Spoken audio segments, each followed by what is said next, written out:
All right, some pretty huge football news. Dwayne "The Rock" Johnson just bought the XFL in a $15 million deal, and he plans on bringing it back to life. Now, he didn't just buy it alone. His ex-wife, who's also his business partner, Danny Garcia. You know her? I feel like I do. Yeah, I mean, this is one of the most unbelievable situations ever, that you divorce your wife, she becomes your business partner, and then the two of you go on to have one of the most successful business partnerships ever. They've made a lot of money together. They still have a very amazingly close relationship. Shouts to $7 Production. Yeah, that's their company, everything. Yeah, they're like the most mature adults ever, basically.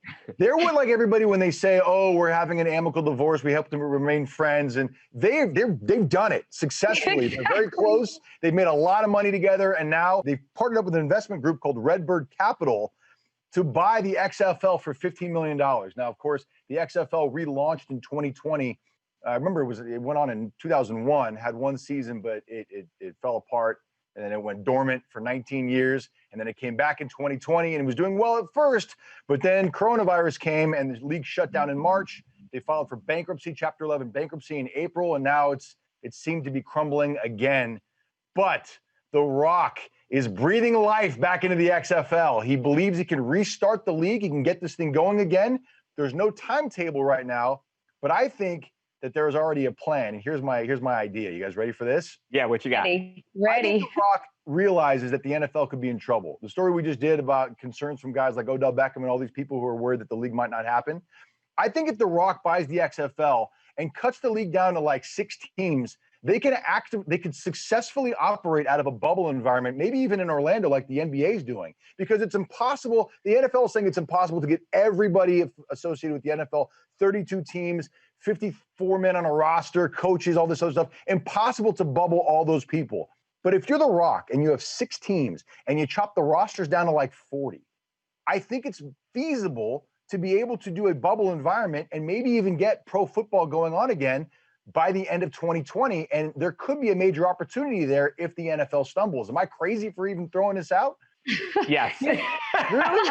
Well, I wouldn't say you're crazy. I think that, first of all, anybody that's starting a league needs to know that they need to think bubble now. Like, that needs to be the first thought process. So for you to say they're going to bubble up, that's not crazy, because I think anyone should be trying to bubble up. However, is it enough time to whip it together fast enough? I don't know if it is. I think it's amazing, though, that this league was facing bankruptcy. So I think it's amazing that they saved it from bankruptcy. I'm excited to see, Evan, I don't know if your theory is correct, but I'm excited to see what does happen with them. Yeah, I don't know. Even with The Rock, and as amazing as he is, and it seems like he can just like move mountains and get stuff done, I don't know if in a matter of months they could get this whole league up and running again, find a bubble. Infrastructure was there with the players. They had the players, they had the rule set, they had a TV deal going on.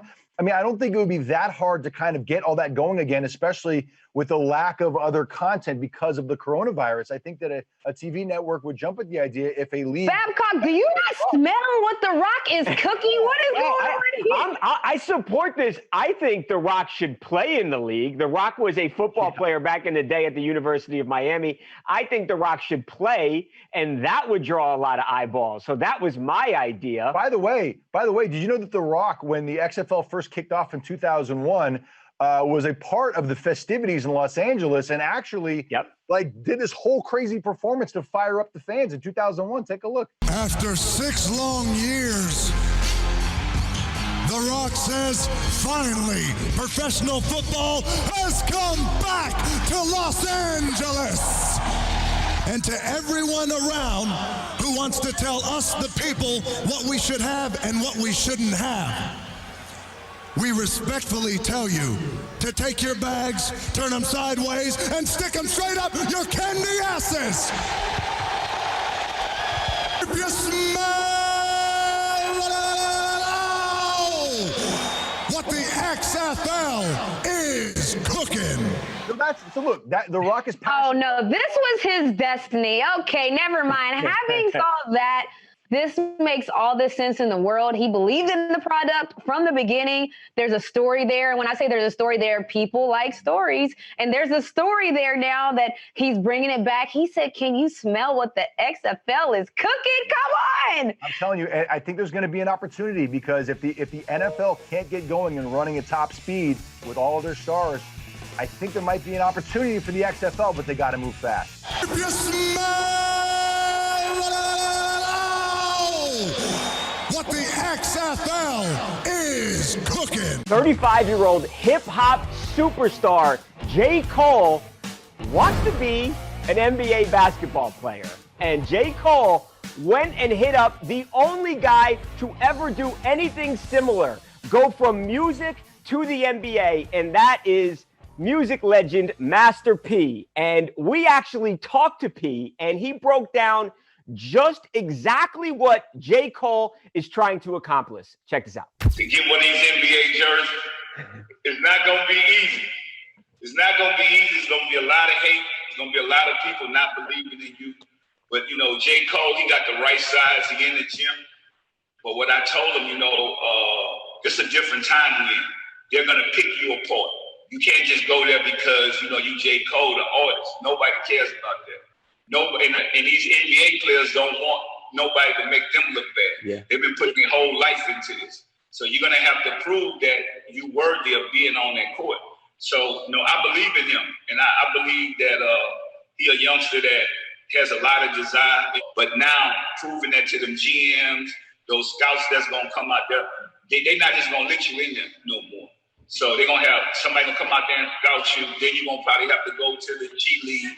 And so either you're going to be good enough to play or you're going to get exposed. RENEE, I am dying to hear your take on this as somebody who is a professional basketball player. What I wanted to say real quick was that the Detroit Pistons have actually come out now and offered J. Cole a legitimate tryout with their squad.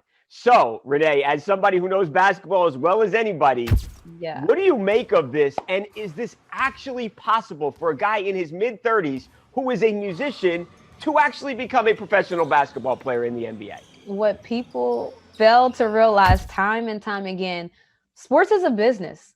Sports is a business. So when you talk about a business, people in positions of management and positions of power are going to do what's best for that business. You see, they put the jersey out, right? Yeah. So think about what happened here. They're like, yeah, you can try out over here. Look at the jersey. J. Cole on the back of a jersey. There's a lot of teams that would want to sell that jersey with J. Cole's name on the back. So is it a possibility? Of course. Of course. How about from a talent standpoint, though? Now, okay, like J. Cole, so that's different. Yeah. So from a talent standpoint, I loved everything Master P said, honestly. And I don't know if I've ever was going to say that full sense, but I love everything that Master P said in a sense that people have spent their whole lives. I'm one of those people. I've been playing since I was 10. We spent our whole lives playing basketball, but that's not to say I'm the same person that spent my whole life, became a professional athlete. Now, look, I'm sitting here hosting with you. Yeah. There's people that spent their whole lives trying to be a host. So it's not to say that you can't do both. It's to say that if you are going to try to do both, you better come prepared. You better come correct because everybody's going to go at you. Everybody's going to want to be the person that dunks on J. Cole, crosses up J. Cole, whether it's G League, overseas or not. Every single person is going to want to make you the highlight. So I would just agree with Master P. You got to be ready. Would you feel offended and would you really try and go at him? Because I could see guys looking at it like he's a rapper and he thinks he can do what I do. Like it's easy to play professional basketball. We know that's not the case. So do you think J. Cole will become a target and guys will try and embarrass him to show him that it ain't just so easy? It's not just as easy as joining the NBA. No, you know, a lot of these NBA guys already know him. They play together. They train together. He actually trains with a very popular NBA trainer. So he's in the gym with some of these NBA guys. He's scrimmaged with them before.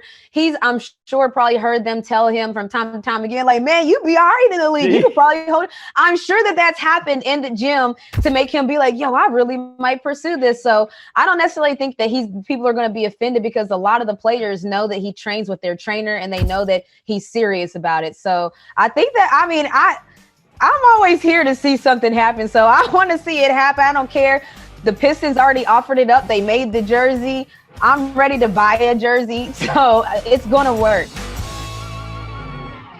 Welcome back to the show. My name is Evan, along with Michael J. Babcock. What's up? Renee Montgomery. Hello, hello. This story is crazy. Matt Stafford's wife is furious with the NFL for making it public that the starting quarterback for the Detroit Lions was on a reserve COVID-19 list because she claims her life has been made a living hell and people don't even have the entire story straight. Now, the backstory here is the NFL has created this list where if a player on your team either has tested positive for COVID or has been exposed to it, you can put a player on the list. Some teams have made that list public.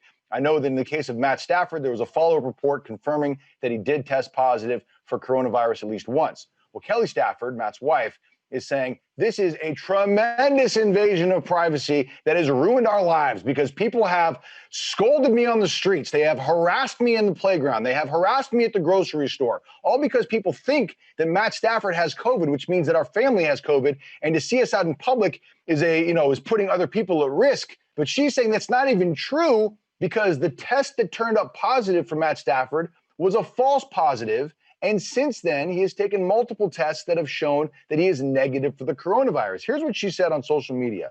I have been losing my mind because of how my family has been treated since my husband was put on the COVID IR. Even after we knew it was a false positive, our school told us the kids were not allowed back. I was approached in a grocery store and told I was endangering others. My kids were harassed and kicked off a playground. I was told I needed to wait in my car when trying to pick up food, and people closest to us had to get tested just so they could get back to work. And that's just to name a few things. She blames the NFL, saying officials should have been more sure of Stafford's diagnosis before putting him on Detroit's COVID IR list. And she's sharing the information, hoping that other families will learn from their experience, the league will learn from their experience, and this doesn't happen to other families. Look, I got to say, I think she's got a point. I think she's got a real point. It's tough because the thing about COVID is you have to trace it. You have to track it. You have to be able to know where it came from and find out where it's going. And so in that aspect, you understand needing to get a certain level of information out. On the other hand, you have to be sure I think whenever you put any information out, I think publications, news places, you need to be sure when you're putting out certain information, because as you can see, it can affect someone's day-to-day life dramatically. Yeah. I can imagine how much of a headache it is. Anytime I see anyone I know traveling, I'm like, yo, don't come around me until you get a test. That's just my first initial reaction, because we don't know how to control COVID other than to wear a mask and to try to, not be in contact with somebody who has it or had it. So it's a difficult situation for both parties. Yeah, maybe they just need to tweak the policy a little bit. If somebody tests positive, maybe you need to test them right away immediately to make sure there isn't a false positive. Outside of that, I think everyone is learning on the fly how to handle these type of things. I feel sorry that Kelly Stafford had to go through some of this stuff. I don't know if it's fair to absolutely blast the NFL and make this out to be their fault here. He tested positive. What can you do? I mean, the NFL should be criticized for something. What she's saying is it was a rapid fire test, which returns results very quickly, but it's also not reliable. And the follow-up tests all said negative for coronavirus. So she's saying that they've been marked now. They've been painted with this COVID brush to where it's affecting their kids going to school, childcare. And just because she's rich doesn't mean that she shouldn't be treated fairly. And this sounds very familiar. It's the guilty until proven innocent method. Right. And honestly, in this social climate, a lot of minorities will understand that. As soon as somebody says something is considered true, and now she's fighting the fight of it's already been printed, right? So now it's in everyone's mind. If they even reprinted a recant of the statement it's in people's mind now. So it's that guilty until proven innocent that she has a problem with. Yeah. Well, look, I agree with Babcock's point, though. I agree with your point, and I also agree with Babcock's point. They need to tweak the policy because the announcement that somebody has COVID or possibly has COVID has a real-world impact that's greater than just the player. And I think that the NFL needs to take that into consideration. I think that Kelly raised a good point. Kelly speaks her mind. She's known for that, and I'm glad she spoke her mind here. Welcome back to the show. My name is Evan, along with Renee Montgomery. Hello there.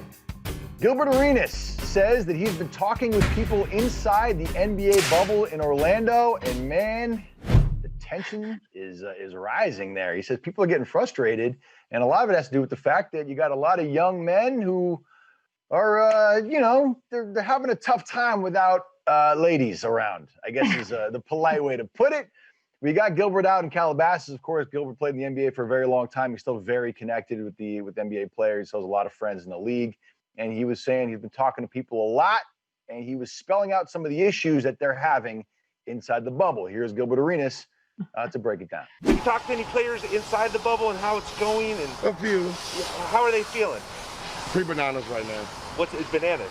Prima donnas. Oh, prima donnas. Why do you say prima donna? Because, you know, you're used to a certain lifestyle, so when you get it cutting off, you always complain, but it is what it is. They're just complaining about the restrictions and being locked down in a way. Like, you know, we saw what Lou Williams did. Do you think people are going to learn from Lou going out to the Magic City, or no?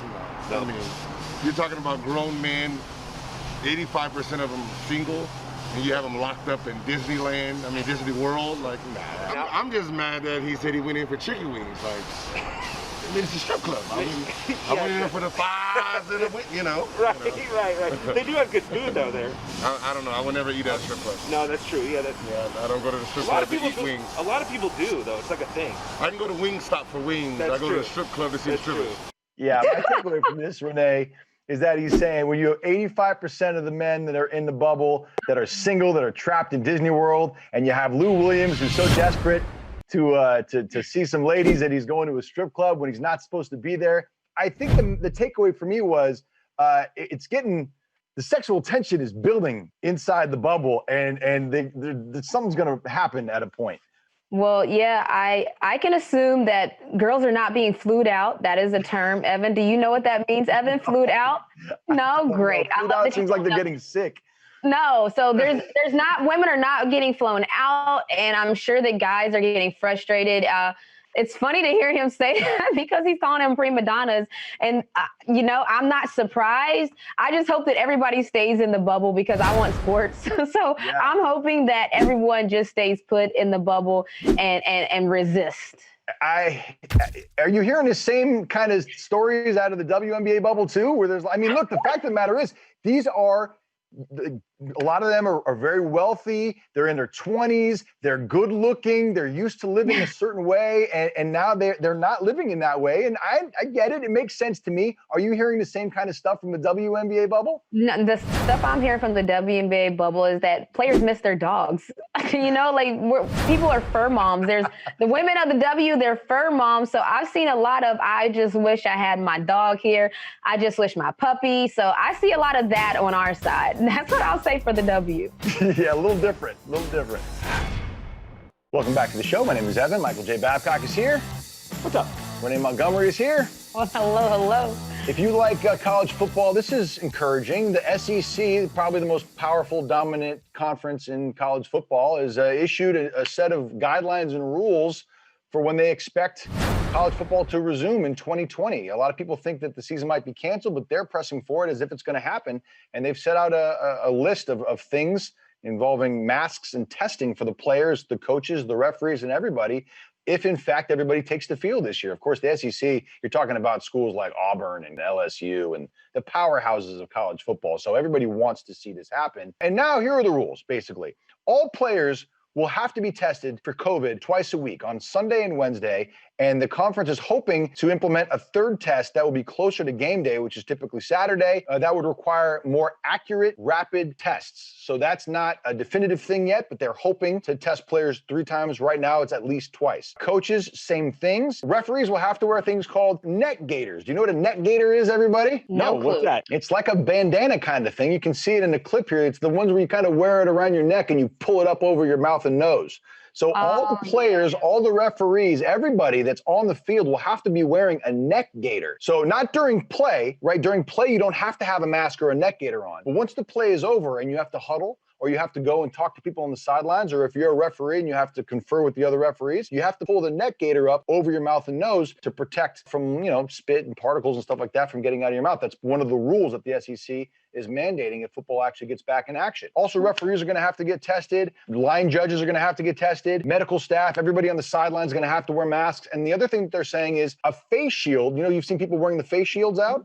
That does not replace a mask. You can wear one on the sideline in addition to a mask, but you can't wear one in place of a mask. So what do you guys think of the rules? You think this is a good idea, bad idea? Are you encouraged? Do you think college football is going to happen now? I don't know if it's going to necessarily happen, but all I hear is money, money, money. So, of course, SEC is implementing this because tests cost money. When you see the SWIAC and the MEACs opting out, it's because they know that they don't have the proper money in place to take care of their players. Well, the SEC is like, look, we want football and we got money. We're going to test them twice a week. Third time, maybe keep the mask up. As players, that has to be comforting because now you're seeing some type of plan for your health and safety.